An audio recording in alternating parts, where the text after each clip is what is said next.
Olá, amigos do podcast Outra Visão. Tudo bem com você? Eu sou o Paulo Cunha, o Paulão, e falo da redação da Outra Visão Comunicação em Belo Horizonte.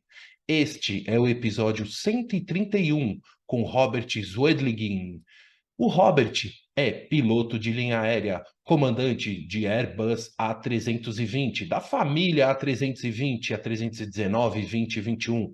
Ele também é jornalista profissional há mais de 30 anos e lidera o canal ASA, Aviation, Space and ATC, um canal no YouTube com quase 60 mil inscritos, que eu me incluo neles. Entre eles, porque eu sou ouvinte e espectador do canal do Robert.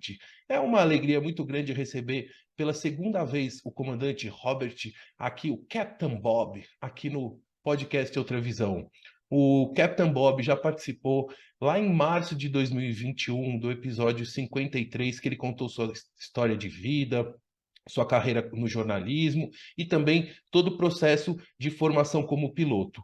E nesse episódio agora, gravado em 30 de outubro de 2023, o Robert relembra do momento da retomada da aviação após a paralisação por causa da pandemia, né, do Covid-19.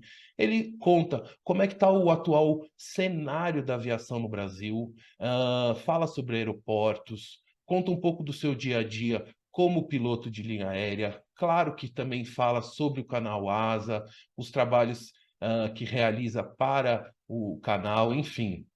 É uma entrevista muito legal, é sempre muito bom, muito divertido receber o Robert aqui. É uma pessoa que, até a gente comentou na entrevista, a gente poderia ficar conversando por horas e horas, porque assim, assunto sobre aviação é o que não falta. E também, eu, como um jornalista curioso, sempre tenho muitas coisas a perguntar para os profissionais amigos da aviação, tá bom? E claro, não posso deixar de convidar você para prestigiar aqui o canal Outra Visão, deixar o seu like, seu comentário, sugestão, enfim, curta e prestigie também este canal, tá bom? E agora, com vocês, episódio 131 com Robert Zwedligin. Tchau!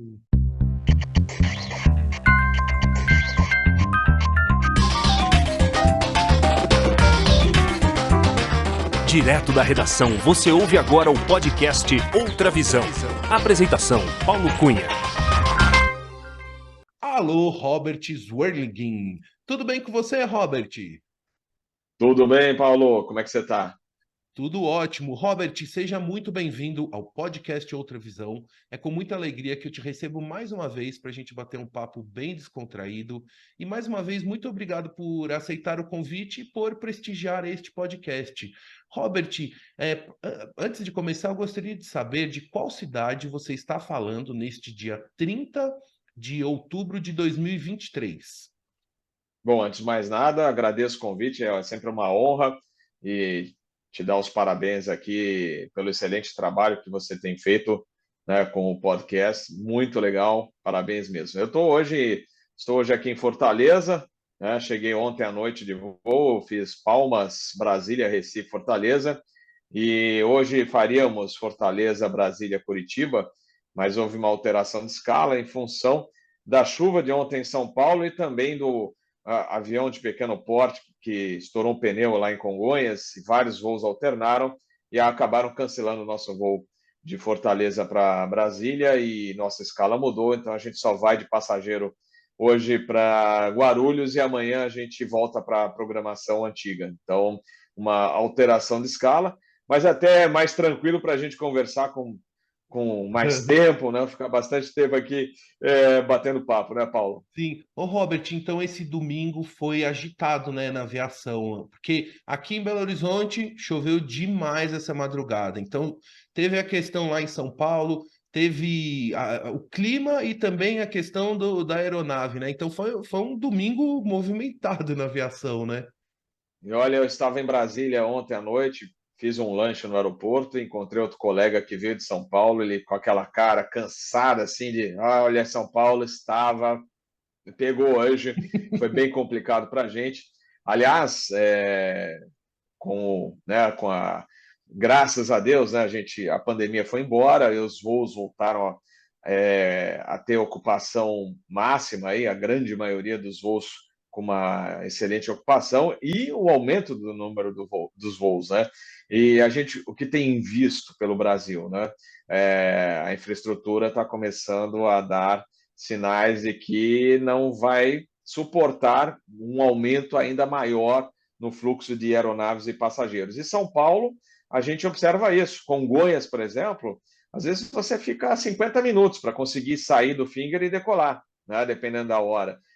Chegando, mesma coisa, você tá na aproximação, já te pedem para reduzir para a mínima velocidade e faz espera, entra em vetoração, então está bem complicado voar na Terminal São Paulo, para quem não é da aviação, lembrando que a Terminal São Paulo engloba, né, toda a área dos principais aeroportos, né, da grande São Paulo. Então você tem Congonhas, você tem Campo de Marte, você tem Guarulhos, Catarina e Viracopos. Então toda essa área aí está complicado, né?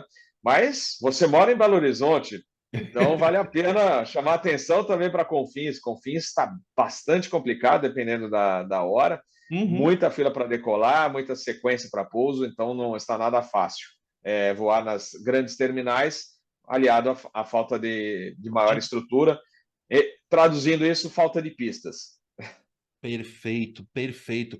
Olha só, pessoal, olha que bacana a gente poder conversar com um comandante de linha aérea que está no dia a dia da aviação, né?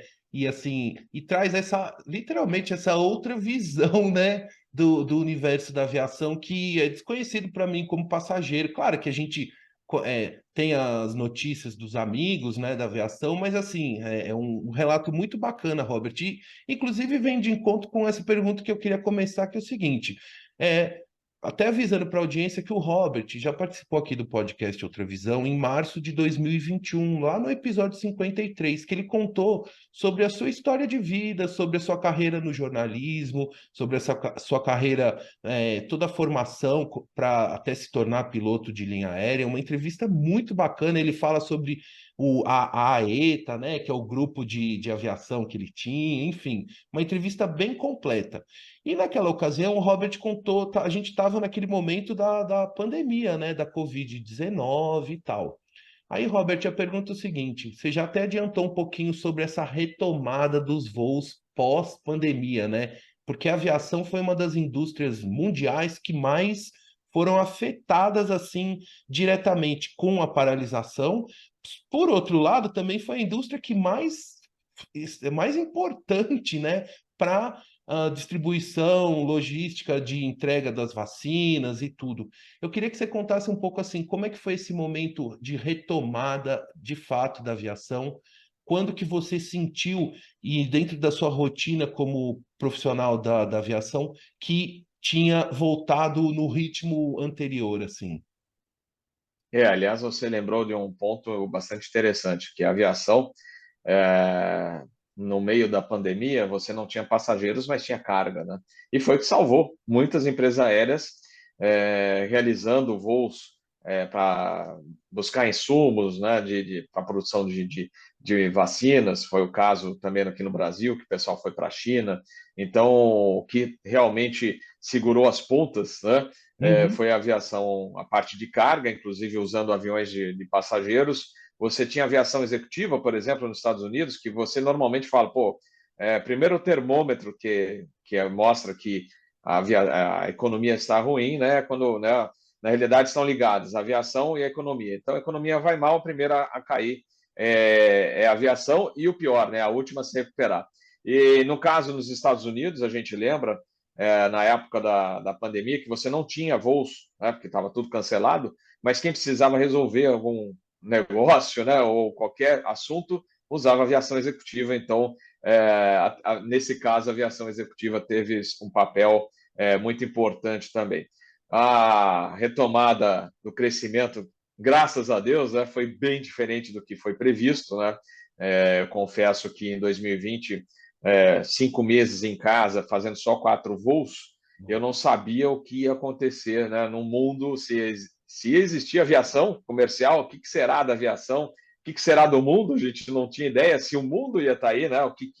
ia acontecer com a população mundial, não tinha vacina, não tinha nada, e hoje a gente está num cenário bem diferente.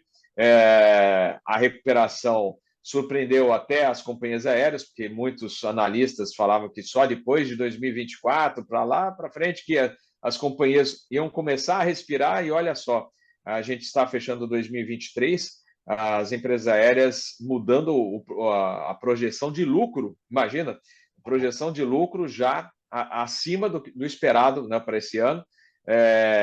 Ainda a situação, você vai falar, né, pô, mas então vamos baratear as passagens, não é essa a questão, né? A questão, duas coisas aí que são importantes falar. A passagem não é que a passagem está cara, está com valor alto, mas vale ressaltar que todos os custos da aviação, né, são em dólar, né? E o dólar deu aquela baixada, mas está naquele patamar dos R$ 5, né? Você tem a variação do petróleo, o querosene que subiu absurdamente. Aí vamos pensar, equipamentos em dólar, peças, né, de maneira geral, dólar. Avião, leasing, porque o avião não é da empresa aérea, é um leasing, é um aluguel, pago em dólar.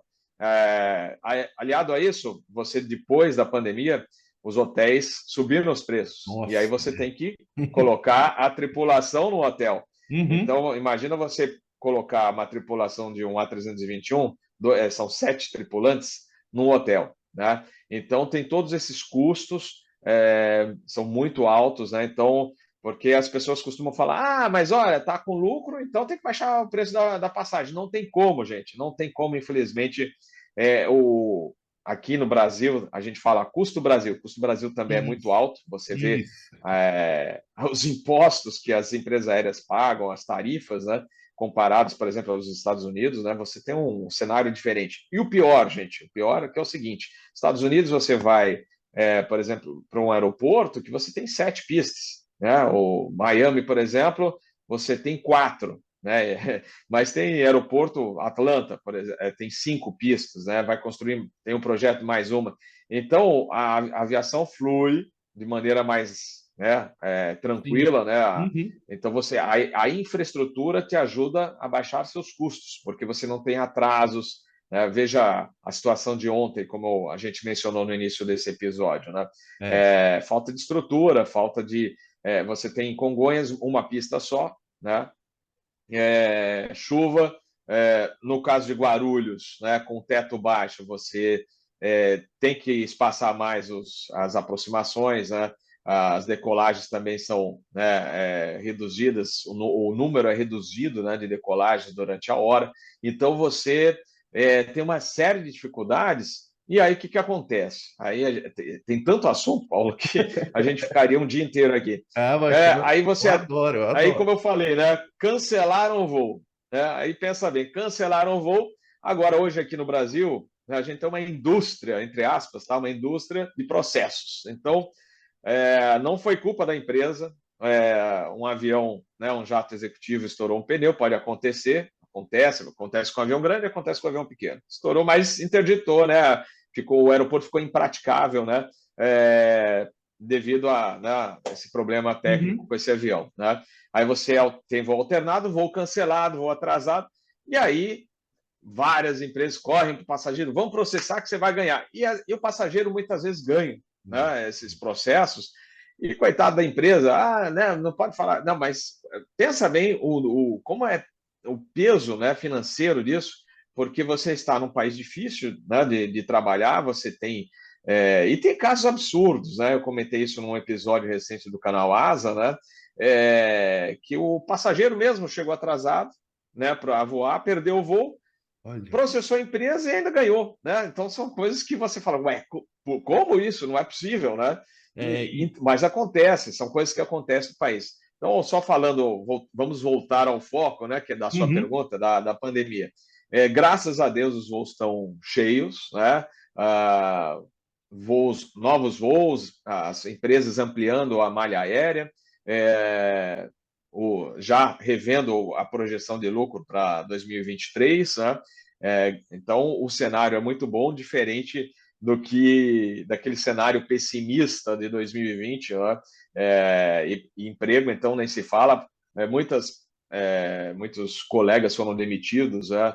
2020 voltaram para a empresa e hoje as empresas aéreas estão chamando mais profissionais. Então, e vai lembrar, não é só piloto, comissário, você tem gente de terra, terceirizados, você aumentando o número de voos num determinado aeroporto, o entorno também começa a ter seu crescimento e gerar mais empregos. Sim, não, e uma das coisas que você colocou, Robert, sobre a judicialização, né, esse custo judicial desse monte de gente que entra com processo, ele está embutido no bilhete que a gente paga aqui no Brasil, né, Robert? Isso aí, é isso aí. Está embutido, a gente chegou ao absurdo de ter um estado aqui no Brasil que teve voos reduzidos, porque eram tantos processos, que as empresas aéreas falaram, mas, pô, não vale a pena manter serviço, porque a gente só está perdendo dinheiro aqui de tanto processo que colocam lá no determinado estado, e está acontecendo isso. Então, é complicado, né? Eu ontem mesmo falei com o meu aluno, né? Estou dando instrução em rota, e eu falei assim, como é difícil você manter uma empresa aérea, né? É aquela piada, coisa de louco, né? Se você quer perder dinheiro, cria uma empresa aérea. Perder assim, você fala, mas teve lucro, mas eles fazem até uma piada, né? Pô, eu investi 1 bilhão, hoje eu tô com 1 milhão, olha aí. Exatamente. O bilionário vira milionário, né? Com abrindo empresas Não é aéreas. fácil, não é fácil.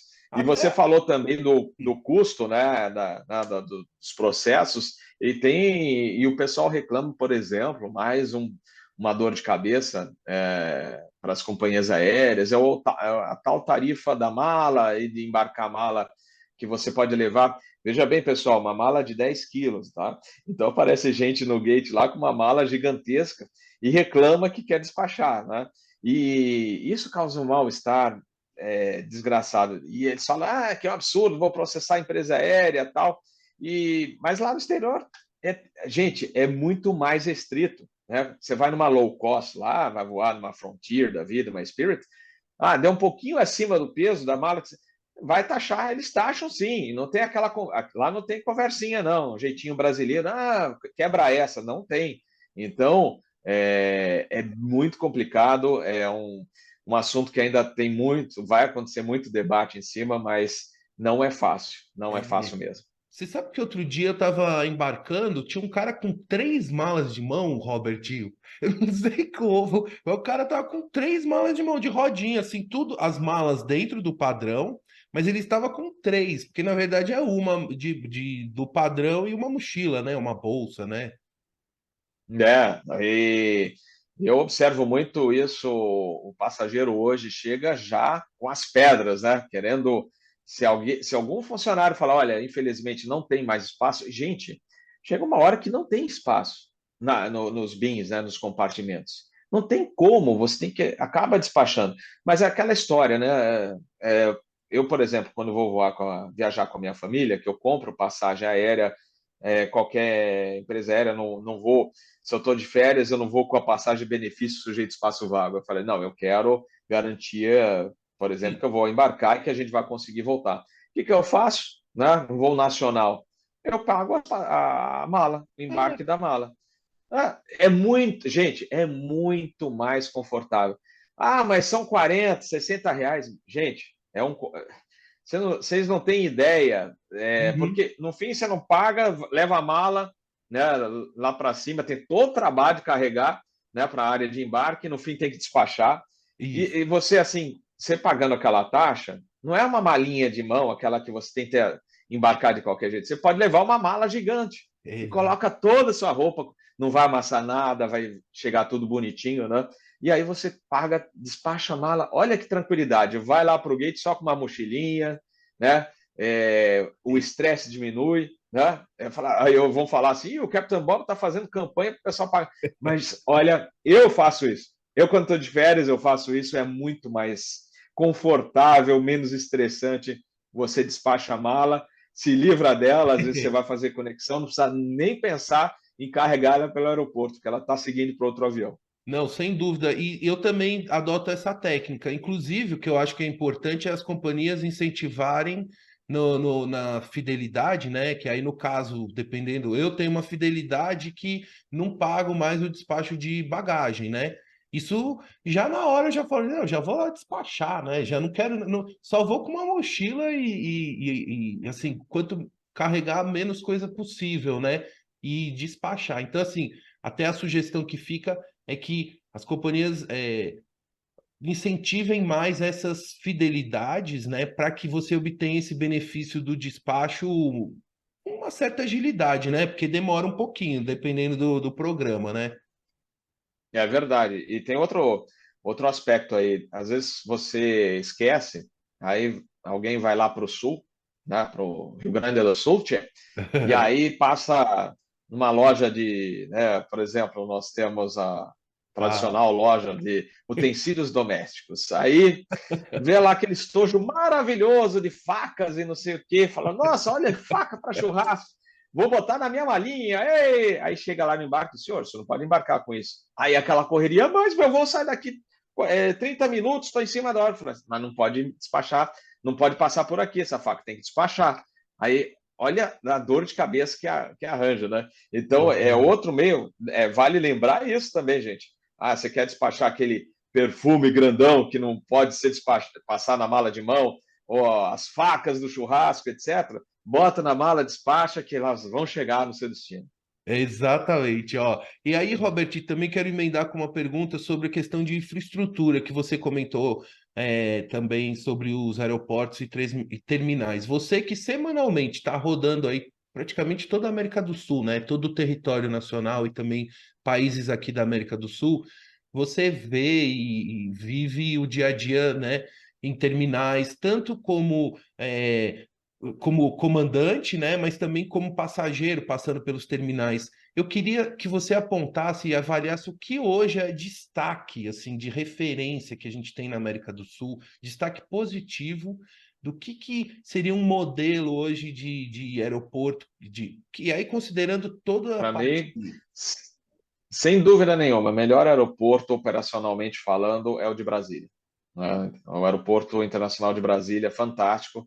Você tem operações simultâneas, né? São pistas paralelas com bastante distância para você ter pousos ao mesmo tempo, né? Decolagens ao mesmo tempo, bem separados, como você vê nos Estados Unidos, por exemplo. Então, o cara vai decolar para São Paulo, vai utilizar a cabeceira 11 da direita, né? Já o cara que vai para o norte, usa o outro lado, 11 da esquerda, que aí não vai cruzar a frente de ninguém. Então, Brasília, para mim, hoje é o melhor aeroporto em matéria operacional. A parte interna também dos terminais, um aeroporto muito amigável, muito simpático, né? É, eles procuram separar as linhas aéreas, por exemplo, a Gol fica num determinado canto, né? Uhum. A Latam fica no outro, a Azul acaba usando, né, os dois lados do aeroporto, mas em geral você tem uma boa separação, evitando que o passageiro circule, né, ande por muitas distâncias dentro do aeroporto. E vale destacar também que o aeroporto é bem servido em esteiras volantes, então também, se precisar andar, as esteiras funcionam bem, então o passageiro tem essa comodidade. O meu elogio vai para o aeroporto de Brasília. De Brasília. E aqueles que você observa, claro que tem os que já estão sobrecarregados, como a gente sabe, Congonhas, Guarulhos, tal, como passageiro a gente vê isso também, mas assim, quais aqueles que precisa urgente uma reforma, uma melhoria, o que assim, o radar tem que, pessoal, que a gente tem que ter uma atenção emergencial até. Eu diria, como eu mencionei, Aeroporto Internacional de Confins. O terminal fantástico, né, muito legal, hoje está uma estrutura excelente, porém falta pista. Falta uma pista paralela. Existe no projeto, quando construíram Confins, né, Isso. no outro Uhum. lado do aeroporto, né, onde hoje está o Hotel Lynx, para o outro lado do aeroporto, seria o setor vai norte, né, não diria nem norte, lá seria, deixa eu ver, vai ser o setor eco do aeroporto, né? Uhum. Existe esse projeto da segunda pista paralela. Então, eu acho que precisava urgente pensar. Não vai ser barato. É um projeto caro por causa do relevo.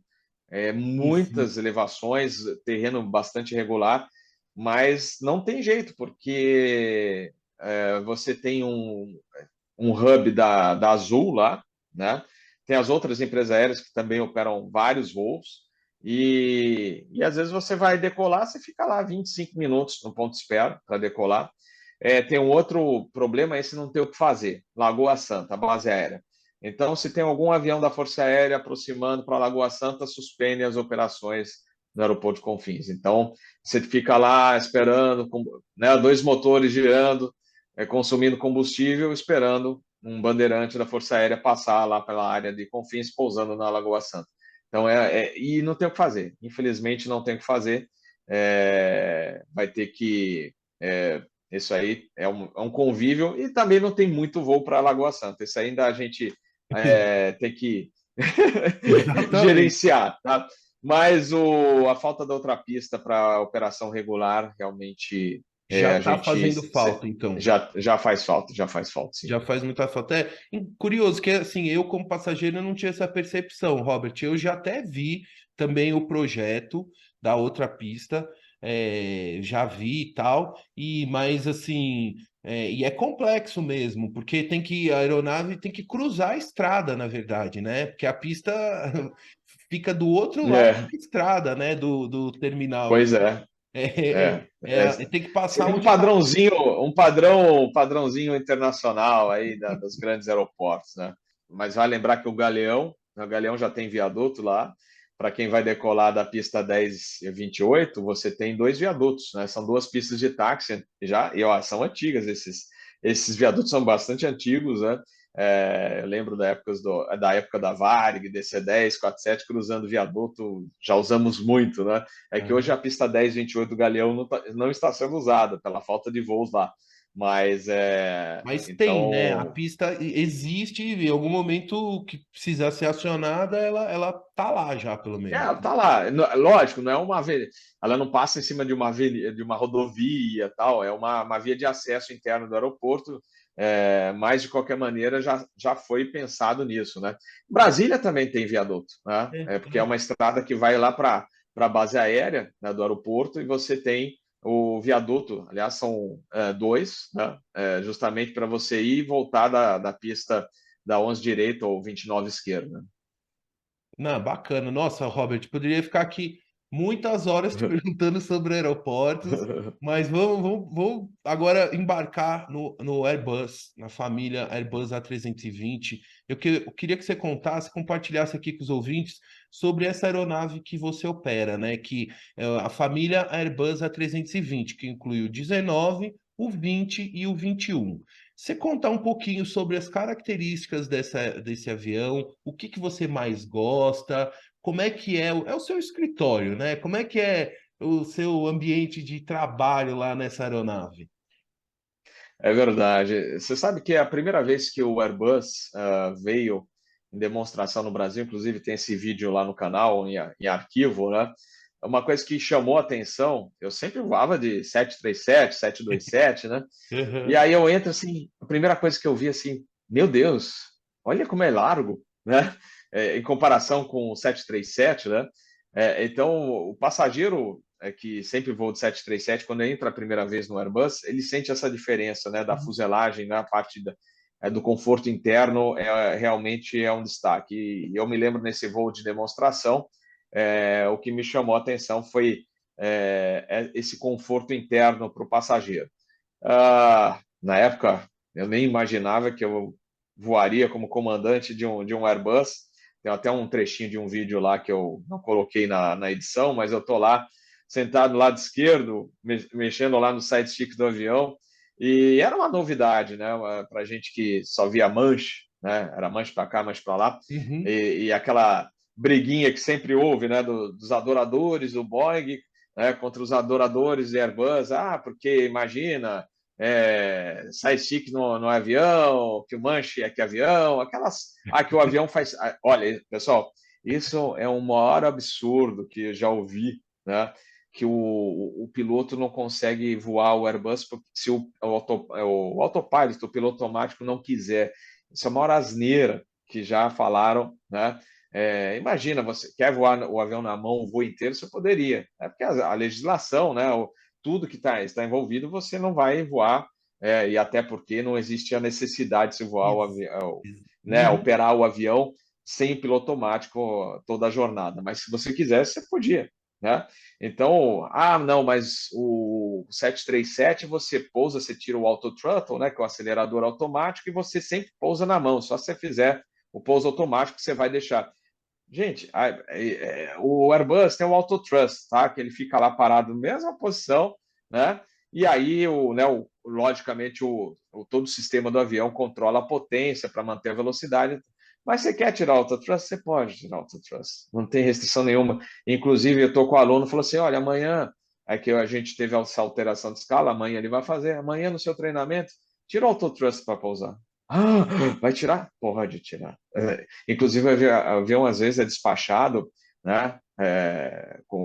Teve algum probleminha no autothrust, ele é despachado sem. Você vai usar sem autothrust o voo inteiro. Então, é um avião fácil de voar, eu diria que extremamente confortável para o piloto, porque aquele conforto que eu falei para os passageiros, a gente tem no cockpit também. É um cockpit que foi pensado na parte de ergonomia, então para o piloto é extremamente confortável. Você tem a mesa, como é boa aquela mesa. Uhum, uhum. Você sabe que quem é promovido, né, por exemplo, o copiloto que é do 20 vai voar o 777 ou 787, ou o comandante que é do 20 vai ser promovido para o 777, né, para voar internacional, ele fica feliz que ele está sendo promovido para o avião grande, né, wide, mas ele sempre fala, eu sinto só falta daquela mesinha que era boa, né?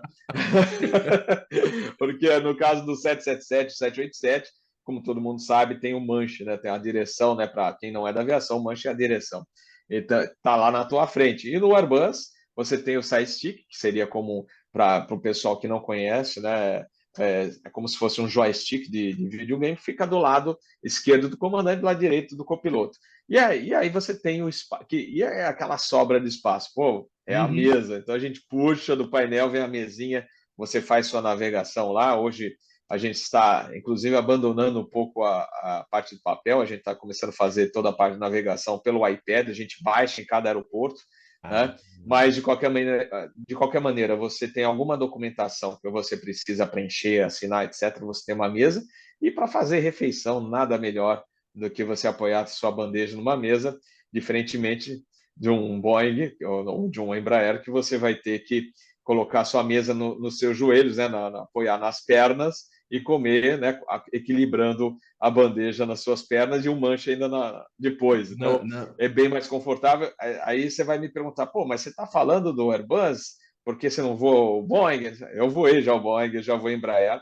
Vou Embraer 145 na Rio Sul e voei o 737-300 na VASP. Então, eu sei como são os dois. Gosto de todos os produtos, gosto de voar Boeing também, gosto de voar o Embraer. Gostei de voar o Embraer, mas o Airbus hoje eu vejo como é confortável. Só para a gente encerrar a parte de cockpit, né? Uhum. Eu, em 2019, eu fui tirar parte da minha carteira da FAA, lá dos Estados Unidos. Eu fui na Panam, em Las Vegas, e aí eu até queria voar o 737 NG, que tinha o simulador disponível, mas sobrou só o 737-300, que a Aeroméxico estava voando o NG, e eu falei, bom, vou fazer no 300 mesmo, até porque eu voei na VASP e Uhum. tal. Gente, o choque foi grande. Eu olhei aquilo e falei, meu Deus, como é antigo isso. No caso do 737 MAX, por exemplo, você vê a modernidade dos displays, né? Novos displays, novos sistemas. Então, realmente, existe uma grande evolução no cockpit do 737 MAX. O 300 já ficou a geração antiga, né? Um pouco mais antigo. Mas, de qualquer maneira, a filosofia do 737 é a mesma do primeiro modelo. O Uhum. avião só foi sendo adaptado, né? A cabine ganhando os displays, né? Conforme houve a evolução. Então, você tinha o 737-200, que era tudo analógico, depois veio o 737-300, os primeiros, inclusive, eles eram meio híbridos, né? Um pouquinho analógico, aí você tinha alguma coisa nova, e depois veio a geração final, do 737-300, que já era aquele estilão que a gente acostumou a voar, inclusive tinha na VASP, né? E depois veio o NG, e agora, por último, o Max. Mas a filosofia é a mesma, né? Então, o painel superior, você tem muitos botões, etc. E para quem voa o Airbus, é uma cabine mais clean, né? Ela é mais limpa, então não tem... É um termo até meio popular, mas não tem tantos pitocos Olha só, lá em cima quanto tem o 737-300. Então, o choque, né, na hora que você entra, você estranha bastante, né? Mas e o... Fala, Paulo, você ia não, e a perguntar? família Airbus, né?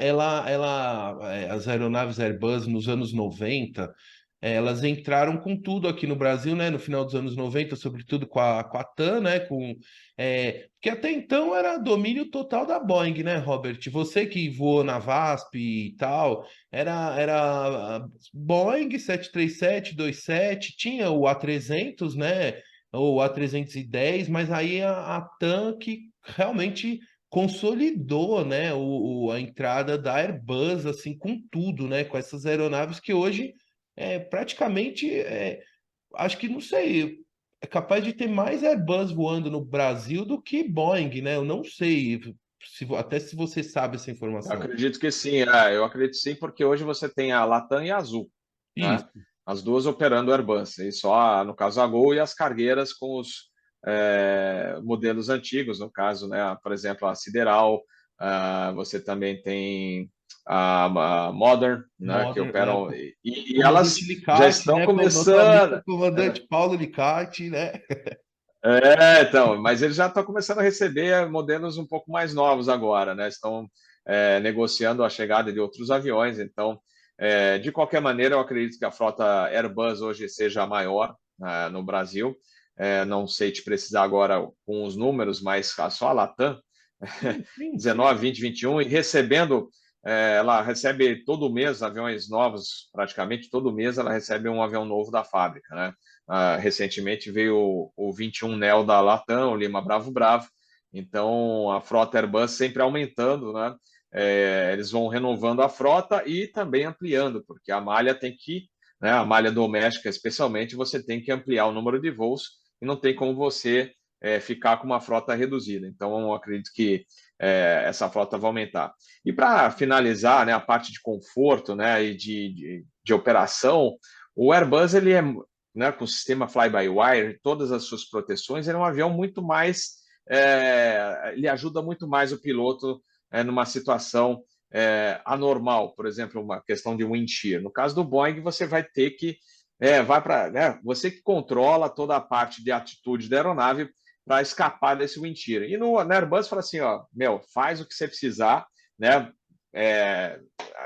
Pega o pitch bem superior do que o normal, se for o caso, e deixa que, entre aspas, né, deixa que a gente segura as pontas do avião aqui, né, os computadores, porque eles não vão deixar o avião entrar em stall, entrar em atitude anormal, Uhum. porque justamente é uma proteção adicional, né, de segurança que tem os aviões da Airbus. Lógico, se tiver algo inoperante ou que reduza essas proteções, aí o piloto vai ter que tomar mais cuidado com certas operações, né?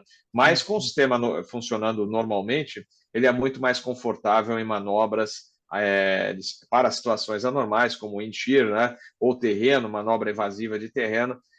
Já aconteceu comigo, né? Ele dá o alerta de terreno, full backstick, né? Todo para trás, você, né, toga e aí o avião subindo, beleza, aí você vê aquela velocidade drenando, vai falar, e agora? Não, mas ele segura, ele não deixa o avião entrar numa situação de stall, por exemplo.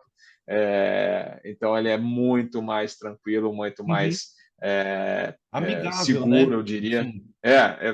Porque no caso, como eu falei, o caso do Boeing, o piloto, não pense, pessoal, que está assistindo, então é muito mais perigoso voar de Boeing. Não, não é esse o caso, porque o tripulante que voa um 737, ele treina isso no simulador. A única coisa que você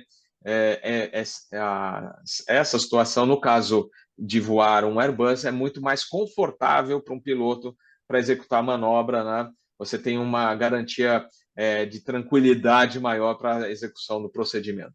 Perfeito. Ô, Robert, aí uma dúvida só com relação à questão de Boeing e Airbus. Por exemplo, na companhia que você voa, eles operam o Airbus praticamente nas rotas domésticas, né, e América do Sul, mas nas grandes rotas internacionais hoje operam só o Boeing também, né? Isso tem a ver com a questão do custo da operação do A350, que eu já até voei no da sua companhia aérea, mas que agora eles não têm mais, né, na frota, e optaram só pelos Boeing 787, 777. Isso tem a ver com a questão do custo operacional da aeronave? Sim, lembrando aqui, pessoal, eu não represento a empresa aérea que eu trabalho como comandante, né? Mas o que a gente teve na época da pandemia, e foi um trabalho muito bem feito, né? Foi na fase do Chapter 11, né? Que a empresa recorreu para viabilizar a sua sobrevivência, né? E o trabalho que o pessoal fez na parte administrativa foi excepcional. Tanto que a empresa era a terceira colocada antes da pandemia, e hoje é a primeira, uma Uhum. situação financeira confortável, ampliando mercados, então realmente foi um trabalho bem feito. No caso do 50, um avião fabuloso. Eu voei, fiz um vídeo para o canal, foi no 50 da Azul, né? Uhum. Que já a Latam não tinha o 50, e acho um avião espetacular. Só que ele é caro, extremamente caro. O leasing, como eu falei, né, não é compra, é aluguel. E o aluguel dele é muito alto, tá? A própria Azul, a gente ainda não sabe se vai ficar com os aviões, né? Tem Sim. hora que eles falam que vão ficar, outros não, mas é um avião caro. E hoje o A330neo faz o mesmo serviço de modo bastante econômico, um avião excepcional. Então, para a Azul, o 30 Neo é muito mais rentável, né? A parte financeira, tanto a parte de leasing como para ganhar, né? Na parte de consumo, né? De baixo consumo, tudo. Então, o 30 Neo é um avião espetacular, né? No caso da Latam, como a Latam chilena já operava o 787, Ah, e, eles operavam o 87, e teve um fator importante na recuperação do mercado. O brasileiro foi super, né? Veio muito rápido, né? A retomada dos voos internacionais, não, porque você tinha o lockdown em diversos países, a proibição de voos, a suspensão de voos, e no nacional não. Mas, de qualquer maneira, a nossa recuperação foi muito melhor e mais rápida do que aconteceu no Chile. E aí, o Chile tinham vários aviões parados. Então, até por uma questão de custos, falar, pô, e teve um adicional nessa questão muito legal, que a ANAC autorizou que a Latam brasileira operasse os 787 com matrículas chilenas. Então, eu mesmo fui para Miami, faz questão de 1 ou 2 semanas, né, como passageiro, e o voo brasileiro, né, 787, só que matrícula chilena, né? perfeito. Então, essa liberação da ANAC, você permite hoje que os brasileiros, né, a Latam Brasil, consigam usar o 787 chileno, com matrícula chilena. Então, matrícula brasileira mesmo só tem um avião, 787, o resto é chileno. Né? Então é importante salientar isso. Imagina para os custos da empresa aérea.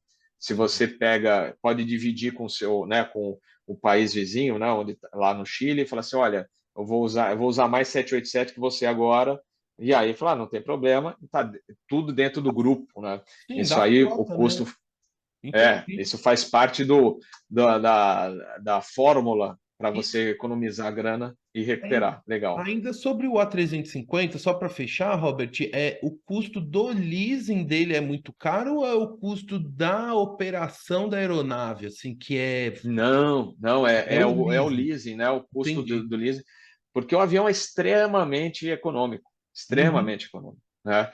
É, Senão não ia fazer tanto sucesso aí mundo afora, né? O 50 é um espetáculo de avião, mas ele é caro, um avião caro do ponto de vista de leasing, etc. econômico ele é muito, né? E tem uma série de recursos, né, extremamente modernos, é um avião fantástico, né? Só para a gente lembrar que você mencionou dos Airbus na época da Varig, VASP E, e Transbrasil não operou, que era o 67, mas e, da Varig, VASP e Cruzeiro, né? Nós tivemos os A300, né, que isso. eram aviões fabulosos, né? Só que aí, no caso da Varig, quando a Varig passou por diversas situações ruins financeiras, e um problema que ela tinha naquela época, long time ago, né, É. era o problema de uma frota diversificada. Então você tinha DC-10, você tinha 47, você tinha o A300, você tinha essa gama variada de aviões aumenta os custos. E principalmente se você tiver motores diferentes. Ainda se tiver motores em comum, beleza, né? Mas no caso, quando a Varig começou, né, a modernizar a frota, aí vieram os 767, né? E era muito mais, para a empresa, era muito mais viável ter o 67 do que você ter o A300, né? Então a Varig operou dois A300 B4, a Cruzeiro 2 A300 B4 também. Aliás, lindos aviões, maravilhosos, né? E a VASP o A300 B2K, que é a grande diferença é que não tinha o tanque central de combustível, né? Então a VASP operou mais três. E você mencionou a 310, vale lembrar da Passaredo, né? A Passaredo. Pulei Passaredo, nele, Robert. é, Foi para Fortaleza uma vez, um fretadão lá, olha aí. Passaredo. Eu tive o prazer, né, de ser convidado por um comandante que hoje está na empresa aqui, né, o Fioravante, na época ele voou na Passaredo, e ele ia fazer um voo local para atender crianças carentes em Guarulhos. Saindo de Guarulhos, estava no aeroporto e falou: tá fazendo o quê agora? Eu falei assim: já estou finalizando meu trabalho, que eu trabalhei, vale lembrar que na década de 90 também eu trabalhei como repórter da Rádio Jovem Pan, ficava nos aeroportos também, depois era o Magazine, etc. E aí eu falei: não, eu aqui estou encerrando, né? E aí, falei: quer dar uma volta de A310? E aí eu fui com ele no Jump Seats. Ó, e a gente fez um voo local maravilhoso, 1.500 pés no litoral de São Paulo. Foi realmente uma boa lembrança do A310 da Passaredo. uau, que legal. Eu fui na Passaredo, esse A310 foi usado muito em fretamento para o Nordeste, né? Sim. E Aham. ou da CVC, ou de Monarch, sei lá, tinha de várias. E numa ocasião eu fui aí para Fortaleza, fui e voltei nesse A310 e no da VASP também, né? Porque aquele Airbus A300 O da VASP, A300. enfim, para quem morava em São Paulo, ia no Nordeste e tal, ou até para Brasília, né? Ia para Brasília de A300, né?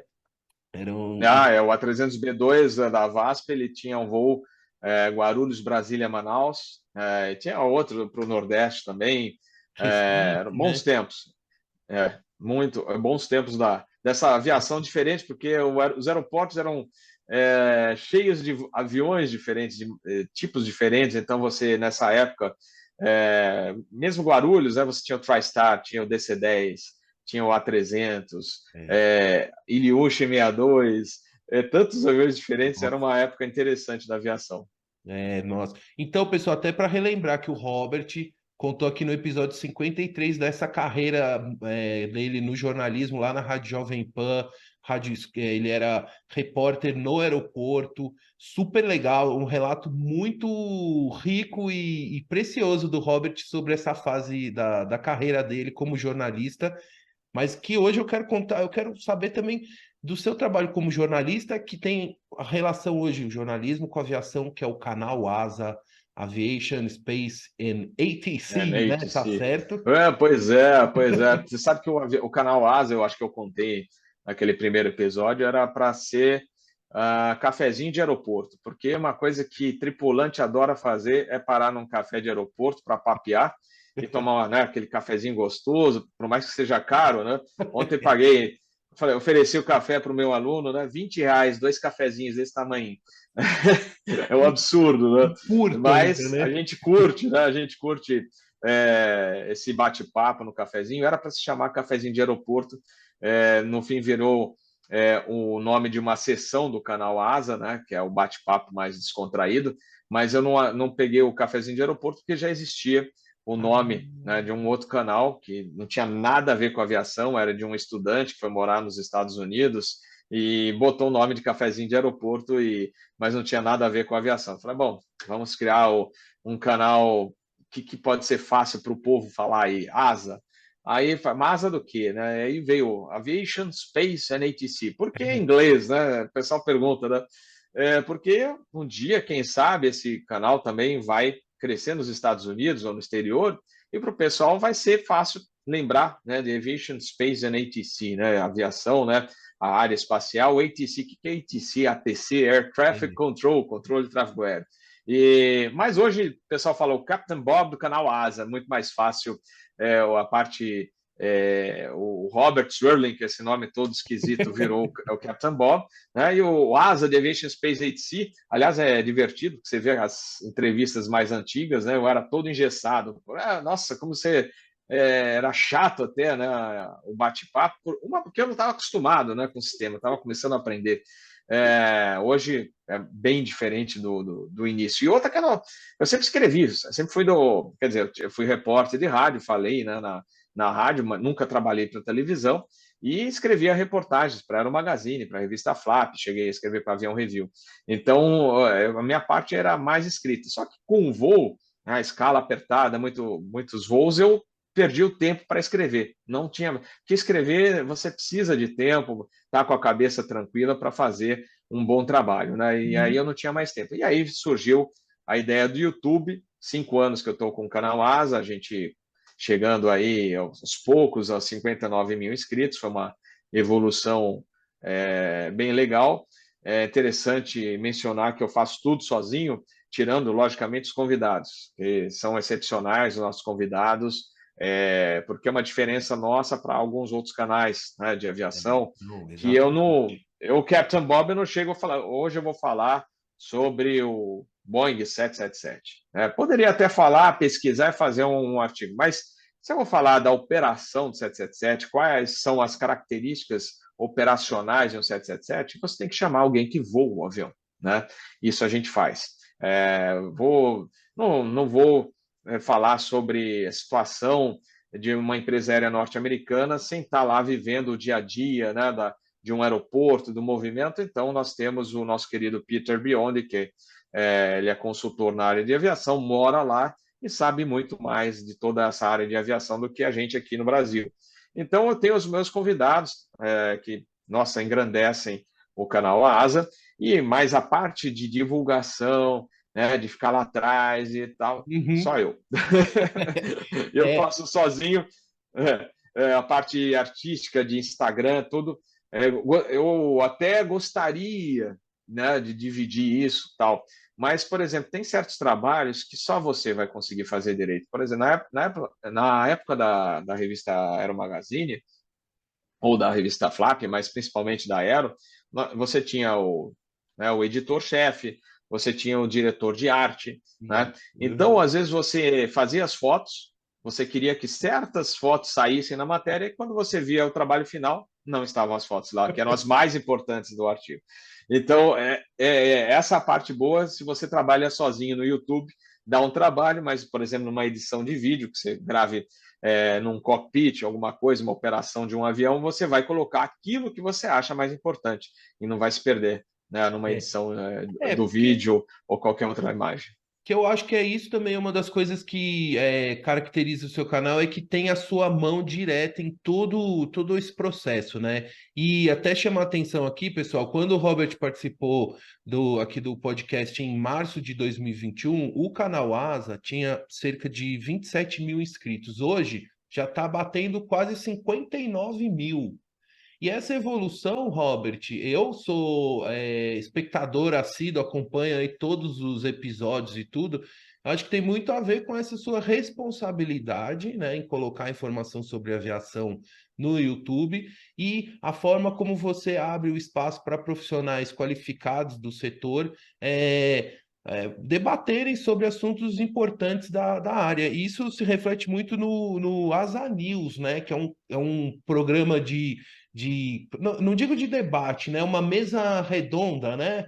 É uma conversa que circula sobre desde a parte técnica, da parte de mercado, da parte de formação, enfim. Então, acho que isso tem muito do DNA de quem está liderando isso, que é você, né, Robert? Então, esse trabalho, assim, vamos dizer, você está colhendo os frutos dessa dedicação também, né? É verdade. Você sabe que sempre no meu trabalho em revista ou na Rádio Jovem Pan, se você trabalha para um veículo que não é uma imprensa, antigamente a gente chamava imprensa marrom, né? Que era aquela imprensa que não estava muito preocupada com a verdade dos fatos, ou se levasse alguma coisa errada para o público, tanto faz. O importante era vender jornal, revista.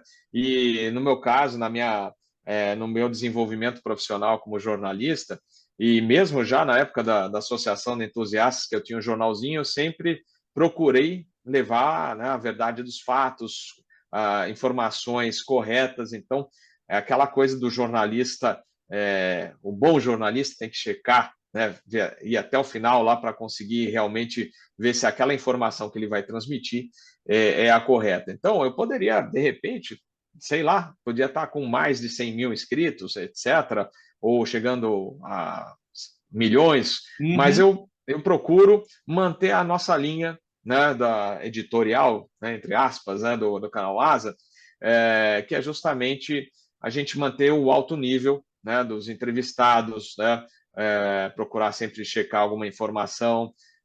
Se a gente falou alguma coisa não correta, a gente procura em seguida corrigir. Então, às vezes, no próprio episódio, a gente está fazendo uma live, então alguém escreve lá Isso. nos comentários do chat, fala, o que está acontecendo é isso. E aí a gente traz isso para o público. Então, eu não sou o dono, eu não quero sair lá como só eu sei a verdade, né? Então, eu procuro trazer as pessoas do meio. E isso também traz o respeito em relação ao canal Asa, né? Então, por exemplo, hoje você às vezes tem alguns convidados que só participam do canal Asa porque a gente criou essa confiabilidade, né? Falou assim, não, eu vou dar entrevista lá, eu vou bater papo, porque eu confio no canal Asa, né? Então é um diferencial nosso. Tem quase 59 mil inscritos, como eu falei, poderia de repente ter meio milhão, 1 milhão, mas é pelo formato que a gente não quer deixar o nosso formato de realmente não ser extremamente técnico, mas procurar trazer uma informação com toda a responsabilidade, a informação mais próxima ou sempre a mais próxima da realidade que você tem aí no meio. Sim, perfeito. Inclusive, o Robert publicou logo lá no início do canal Asa uma entrevista muito boa, uma entrevista e muito importante, até para um registro da história da aviação comercial brasileira, com o finado comandante Fernando Murilo, que foi o comandante do voo 375 da VASP, que inclusive, né, Robert, vai ter um filme que vai ser lançado agora. Eu queria que você contasse um pouco sobre os bastidores dessa entrevista, Robert, que eu sei que foi muito importante para você pessoalmente, que era amigo do comandante, e também como isso repercutiu dentro assim, do mercado, né? Também do canal, né? Como isso foi importante para o canal. O que que você pode contar um pouco sobre os bastidores dessa entrevista? É uma pena, né, Paulo, que a entrevista, a gente fez sempre muitas entrevistas online, né, não, né, Pessoal. face to face, né, diante da pessoa, né, talvez se a gente tivesse a oportunidade de gravar com ele, com o comandante, saudoso comandante Murilo, é, a gente poderia até ter ampliado mais a reportagem, mas como eu falei, muito material nosso é de lives, né, a gente eu tenho que trabalhar em função da minha escala de voos. Hoje eu estou em Fortaleza, vou para São Paulo, amanhã estarei em voo, então é difícil às vezes a gente conciliar isso. E o comandante Murilo já estava com uma certa idade, era muito complicado, né? A gente também conseguir agendar talvez uma visita, e eu não queria perder a oportunidade, né, de fazer esse bate-papo com ele. A gente conseguiu fazer o bate-papo. Também era o início do canal, acho que é episódio número 24, né? Eu até peço desculpas, porque muita gente não gostou, você interferiu demais na entrevista. Primeiro, como eu falei, eu estava me adaptando, né, ao formato de televisão, não é a televisão, é o YouTube, Uhum. mas não deixa de ser Sim, o sim. vídeo, né, você diante do vídeo, e eu precisava também direcionar, né, a reportagem para certos dados mais técnicos, tal. Então, às vezes eu interferia para falar assim, olha, não, né, e com relação àquele assunto, para direcionar o entrevistado, né, justamente para trazer as informações que você precisava, né? Mas foi uma entrevista muito legal, acho que no final das contas até fiz um corte dela, acho que faz umas 2 semanas eu peguei os principais pontos e coloquei no ar, eu acho que ficou legal esse corte. É, realmente é muito bom você ter a oportunidade de entrevistar um herói, né? Porque aqui no Brasil, às vezes se valoriza, deixa de valorizar, por exemplo, um professor, caso daquela professora que morreu, né, tentando salvar seus alunos, né, não foi esquecida e se valoriza outras pessoas que a gente fica Não tem pensativo, mas a mérito, né? gente não. Pois é. E aí, no caso do comandante Murilo, né, teve tanto tempo para ser homenageado, né, e ficou meio assim esquecido.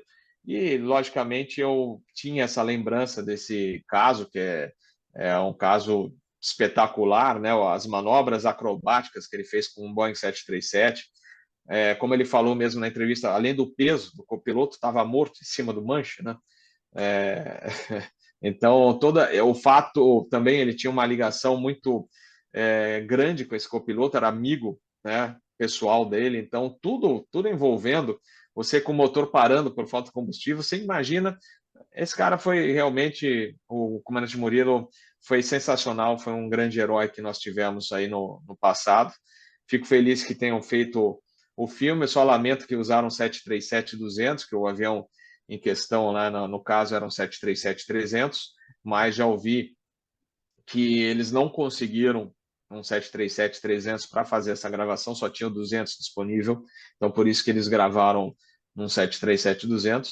E em breve o Fernando, que né, o filho, né, do comandante Murilo, ele também deve dar uma entrevista no Asa News, vai participar como convidado para comentar um pouquinho, né, desse filme, de todo o caso. Eu lembro ainda, eu tenho, acho que a gravação, tenho lá em casa, em VHS, né, da época do acontecido, da reportagem, quando tudo aconteceu, ele era jovem, adolescente, né, sendo entrevistado. Hoje inclusive não mora mais no Brasil, mora em Portugal, né?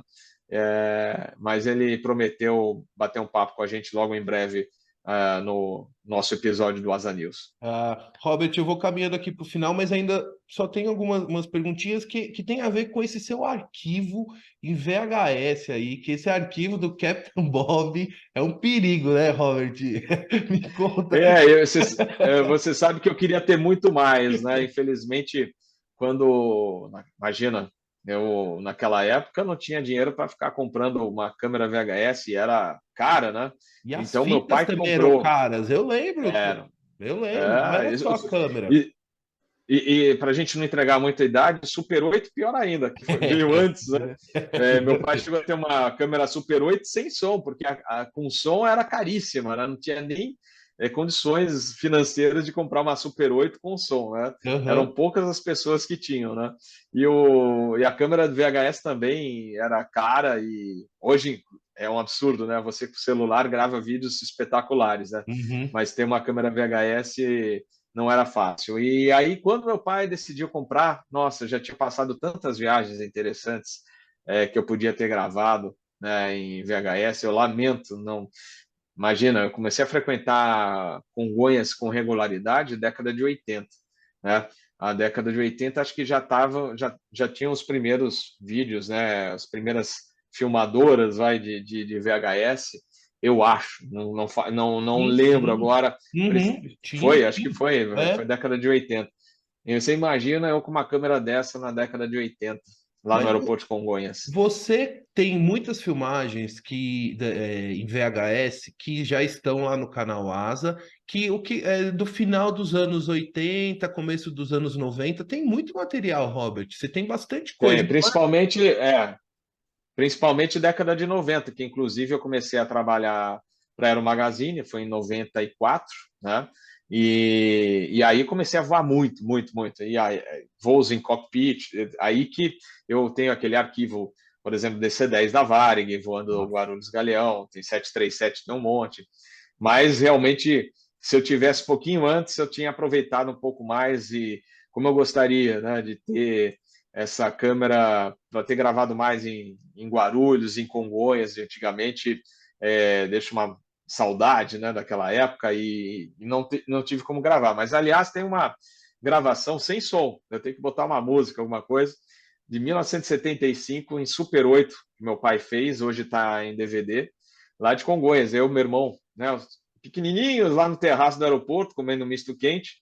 E aí você tem Álvaro da Varig na gravação, Back on Eleven da Transbrasil pousando. Uau. Infelizmente, pessoal, tá sem som, mas Mas bota tá na uma imagem. musiquinha de fundo e aí eu vou soltar no canal Asa qualquer hora dessas. Uma sugestão, você fazendo uma narração, narrando, Sim, né? Em vez de colocar um som, você narrando, contando um pouco o contexto daquele vídeo, né? Daquela gravação, que eu acho que isso pode agregar bastante. Porque é muito legal, Robert, embora eu sei que fica aquele gostinho amargo de tipo, putz, se eu tivesse o equipamento antes, mas o fato é que quando você teve o equipamento, você mandou brasa e gravou. E isso já faz foi. 30 anos, né? Se você pensar, se fala 94 ou 91, tal, são 30 anos, né? E eu lembro também, porque sempre adorei equipamento, tudo, né? Eu sou fotógrafo e tal, que você tinha que comprar as fitas. E assim, se você gravasse muito, não dava para você não ia ficar gravando em cima do que você já tinha documentado, né? Então você tinha que ir montando aquele arquivo de fitas em VHS, vai juntando JVC, TKS, né? E você lembra, tinha EP, SP, acho que era SP, EP, Que e aumentava, assim, né, a extensão da gravação. e a gente, pô, naquela época a gente gravava tudo, né, e acho que era em EP para você ter espaço na fita, e hoje eu lamento, eu falo, pô, se tivesse em SP ia ter mais qualidade, mas quem ia imaginar que ia ter internet, que ia ter YouTube, que ia ter tanta coisa, né, a gente não imaginava. Mas tá lá no canal, o material eu estou disponibilizando, a próxima também a gente estou, né, projetando aí para desenvolver um vídeo do Catalina, que nós fizemos um voo no Catalina, não sei se você está lembrado, que a TAM recebeu, Sim. quando chegou a 330, a TAM ficou com o Catalina fazendo voos locais, e a gente fez um voo com a imprensa, e um colega meu, que mora hoje na Inglaterra, fez um voo no Catalina esses dias agora, porque tem uma associação de preservação do Catalina lá. Então, estou pegando depoimentos e é um vídeo que eu vou soltar, mesclando um pouquinho do vídeo que eu gravei naquela época que a TAM recebeu 30, que veio esse Catalina, e aí alguns depoimentos e mais esse vídeo atual, né, do Catalina voando lá na Inglaterra.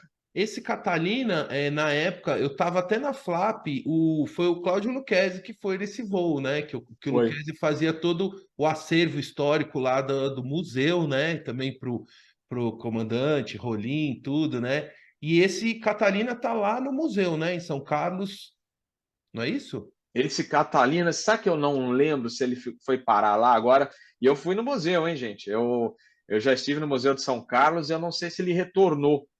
Agora você me deixou na dúvida, hein, Paulo? Eu Então, preciso verificar onde foi parar esse Catalina, se ele ficou por lá ou se ele seguiu. Porque, inclusive, ele estava com tripulação do exterior, era a tripulação estrangeira. Eu não sei se ele ah, chegou, se ele voltou. Eu preciso até dar uma checada nisso.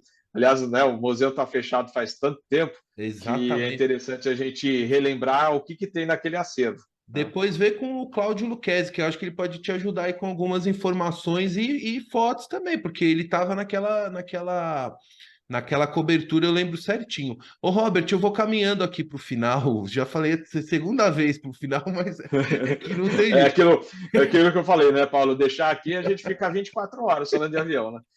Tem muita pergunta. Mas, pessoal, é o seguinte, o Robert, ele faz também um trabalho social muito legal, aproximando o universo da aviação com as crianças em escolas públicas aí pelo Brasil, sobretudo no Rio Grande do Sul, que é a cidade, que é o estado onde ele vive. Ele mora com a família no estado do Rio Grande do Sul, é Tupandi, né, que é a sua cidade, né, Robert? Você é de São Paulo, Sim. capital, mas a família tá toda lá. O Peter, Felipe, o Felipe e tem a sua filha que está em São Paulo, né? a Ana Paula está em São Paulo, ela está com 20 anos, está estudando, fazendo faculdade lá, né? E a É, sua esposa, o nome ela dela, desculpa. é a Franzen, né? A gente chama pelo sobrenome dela, que é mais fácil, né? Na realidade, o nome dela é Cirlei. Cirlei, no, o pessoal fala Shirley, não, é Cirlei, que é um nome comum lá no Rio Grande do Sul, né? Mas como o sobrenome é Franzen, todo mundo chama ela de É, Franzen, que é é. mais fácil, né? De lembrar na hora, né? E a minha filha do primeiro casamento, ela mora no bairro Tatuapé e está estudando lá em São Paulo. E eu moro há 8 anos no Rio Grande do Sul. Minha esposa voava, era comissária, ela voou na TAM, se não me falha a memória, foram 24 anos de TAM. Primeiro ano ela fez na VASP. Inclusive, o curso comissário ela fez na VASP, não foi em escola de aviação, né? A E própria aí, empresa, na própria companhia aérea, então. é aquela época que a própria empresa ela fazia a seleção e aí dava o curso para o comissário, né? E depois surgiram as escolas de aviação, né? Mas ela teve essa oportunidade, ele que é uma grande oportunidade, né? Fazer um curso de comissário na própria linha aérea, né? E aí ela fez a seleção no Rio Grande do Sul, foi morar em São Paulo e voou na VASP. Aí veio aquela primeira crise já na gestão do Canhedo, que foi todo mundo para a rua, devolveram aviões, ela veio para a TAM e ficou lá até parar de voar em 2014. Hoje ela cuida lá dos meninos, né? Uma tarefa, eu diria que assim, é uma grande oportunidade que ela tem, porque não são todas as mães, eu diria que a grande maioria que hoje trabalha gostaria de estar em casa cuidando, recebendo os Uhum. filhos quando chegam na escola, podendo ajudar na parte de estudos, né? São adolescentes, então acho que fez uma grande diferença, né, na educação deles, né? E a gente mora hoje em Tupandi, que é uma cidade de 4.800 habitantes, 80 quilômetros de Porto Alegre, que é a cidade onde moram outros dois irmãos da minha esposa. Então a gente escolheu mudar para lá em 2015, que foi quando a empresa, né, que eu vou abriu uma base lá. Fiquei na base até 2020. Aí veio a pandemia, eu pedi para voltar para a base Guarulhos. E aí, quando estou em São Paulo, eu fico na casa ou da minha mãe ou do meu irmão que moram lá. E aí é até bom, né? A minha mãe já indo para 84 anos, ela curte essa oportunidade que tem Sim, de eu sim. pernoitar lá na casa dela, fica Aham. feliz bastante, né? Então, você perguntou das Então, escolas, eu né? queria te perguntar, até só para fazer. Então, Robert, eu queria saber do seu trabalho, uma ação social que você faz com fazendo visitas em algumas escolas públicas, apresentando o universo da aviação. Você, inclusive, vai uniformizado, né, com cap de comandante, tudo. Me conta, como é que é essa experiência de estar numa sala de aula com as crianças, apresentando um pouco do universo da aviação? O que que você pode contar sobre essas ações que você já realizou? Ah, é muito legal, né? É um barato, né? Como a gente falava antigamente, né? Acho que é a Leda Nagli que sempre encerrava o jornal, que barato, né? Então, a gente que é da antiga, né? Fala, é um barato, né? Sim, é extremamente prazeroso, né? Você trazer esse universo da aviação que, imagina, eu fui em duas escolas estaduais, né? Aliás, deixa eu ver, foi escola municipal. São duas escolas municipais, né? É, então, eu fui convidado, a primeira escola que me chamou, né? Foi, na realidade, como todo mundo se conhece, né? Cidade do interior, o pessoal se conhece, acabaram entrando em contato com minha esposa e ela veio perguntar: escuta, o que você acha? Dá para fazer isso? Eu falei: não, lógico. Eu sempre falo para as pessoas, né? Quando cresci na aviação, né? Sempre, né? Sempre as pessoas me ajudaram, inclusive quando eu era entusiasta. Quando eu tinha associação, gente de linha aérea proporcionava visitas aos aviões, inclusive ajudavam na produção do nosso jornalzinho interno. Então, sempre alguém procurou ajudar. E hoje eu procuro ajudar quem vai ingressar na aviação, ou quem está na aviação de alguma maneira. Eu acho que a gente tem que sempre fazer esse papel, e até com o próprio canal ASA, transmitir esse conhecimento que a gente tem para outras pessoas que estão começando ou que queiram ampliar seu conhecimento. E no caso das crianças foi muito legal, porque, assim, lógico, você tem que ter assim, a paciência é igual eu até eu falo assim para os professores, nossa, vocês são heróis, né? Porque tem uma paciência, mas que eles curtem, né? Isso. Então, mas as crianças atuais, principalmente, né? Do mundo das novas gerações, né? Elas são muito elétricas, né? Sempre estão querendo tudo para ontem, né? São aceleradas, então você tem que aí pergunta uma coisa para você, você fala, começa a responder, ela já está perguntando outra, né? Mas tem que ter um jogo de cintura lá, mas é um barato, é muito legal. Elas ficam com aqueles olhos arregalados quando você entra uniformizado, ainda levam uma maquete de avião, tal, e perguntam tudo, né? Por que o avião voa? Você explica, mas para criança pequena é difícil entender. Mas só a visita lá já Sim. é muito legal. E aí uma das escolas postou, né, no Instagram, quando eu fui fazer a visita, ou a escola de uma cidade vizinha viu e entrou em contato, dá para fazer aqui também? E eu fui lá fazer, né? Inclusive, eles estavam participando de uma feira de ciências na região, e o projeto deles, que era sobre aviação, ganhou, né? Ficou em primeiro Ah, lugar, né? E as crianças se vestiram, inclusive, de piloto e comissária. Então, foi um barato, né? E, quer dizer, você já está jogando, entre aspas, pessoal, aerococos, que a gente fala, né? Que é aquela paixão por aviação está incutindo, né, nessas crianças, né? Aí muita gente pergunta, poxa, mas é tão caro voar, né? E realmente o preço. A hora de voo sempre foi cara, né? Mas eu acho que ultimamente está muito mais caro, né? O combustível subindo, né? Então fica tudo mais caro. A nossa esperança é o avião elétrico, né? Que deve baratear muito o custo da hora de voo, né? na Mas de formação, qualquer entendi. maneira é sempre custoso. Mas eu sempre deixo a mensagem que se o Marcos Pontes, né? Que começou a vida dele trabalhando na área de manutenção de linha de trem, né? Conseguiu chegar no espaço, porque você não vai conseguir chegar no avião. Então, depende de você, né? Da pessoa se esforçar, manter o foco, esse é o principal, né? Manter o foco e nunca esquecer do sonho, né? Que é abandonar ele porque não vou conseguir. Então, sempre tem que ter aquele pensamento positivo que vai conseguir ir atrás do seu sonho, né? Que é o mais importante para conseguir chegar em qualquer, não precisa ser piloto de avião, em qualquer área que você queira seguir, se você tiver aquela força, né, que você vai conseguir, você chega lá. Nossa, sensacional, Robert, sensacional. Agora, Robert, eu queria finalizar agradecendo muito a você pela confiança em mais uma vez prestigiar aqui o podcast Outra Visão e também por dedicar um pouco do seu tempo para conversar comigo, compartilhar um pouco mais do seu conhecimento, história e trajetória aqui com a audiência, agora no YouTube também do É podcast Outra Visão. verdade, é Sou verdade. seu colega Parabéns, de viu? YouTube, hein? Estamos no É YouTube. verdade.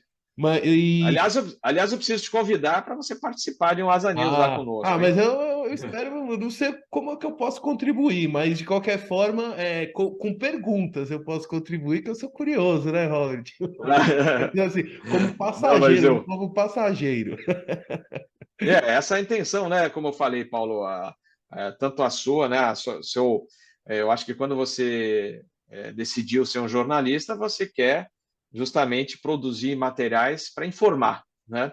Esse é também o papel do Asa News, né? Aliás, do canal Asa, com o Asa News, com Uhum. a nossa seção de segurança de voo, etc. Justamente transmitir conhecimento, e é a mesma coisa você entrevistando as pessoas em diversos setores, poder deixar o seu legado, né? Falei assim, olha, eu consegui, tá lá, está lá no YouTube, está lá no podcast.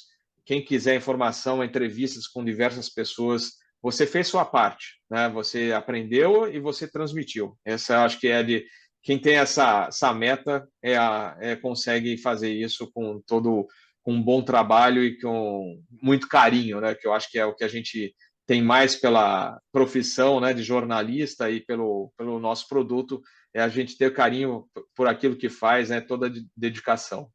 Ah, não, muito obrigado, Robert. É isso mesmo. E só para então, para fechar, Robert, gostaria que você deixasse um recado final, uma reflexão, um pensamento, enfim, uma mensagem final aqui para nossa audiência.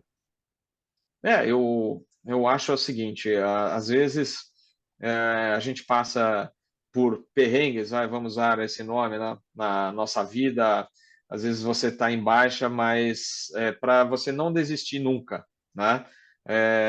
Você tem amigos, você tem pessoas que vão te indicar o caminho certo, e se você realmente tem um projeto, tem um sonho, como eu falei, né, agora há pouco, não fique triste se você não está legal, não está bem, porque uma hora você vai conseguir atingir seu objetivo.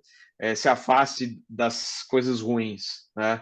Procure focar, sempre ficando ao lado de pessoas que tragam, né, crescimento para você, espiritual, profissional, ou com dedicação, né, com transmissão de conhecimento, que você só vai crescer, né? Você se afastando do ruim, da parte ruim, é o ideal. Você crescendo internamente, né, espiritualmente, em diversos pontos, você vai só crescer e vai atingir o seu objetivo, seja profissional ou na vida, o que você quiser fazer, você vai conseguir. E essa é a mensagem. Se afaste do que é ruim, não perca a força. Se você estiver passando uma situação que não é das melhores, está deprimido e tal, você vai conseguir. Não desista, vá em frente que você vai conseguir chegar lá. Muito obrigado, Robert. Um grande abraço para você e bons voos sempre. Tchau, Valeu, meu amigo Paulo. Até a próxima. Valeu. tchau.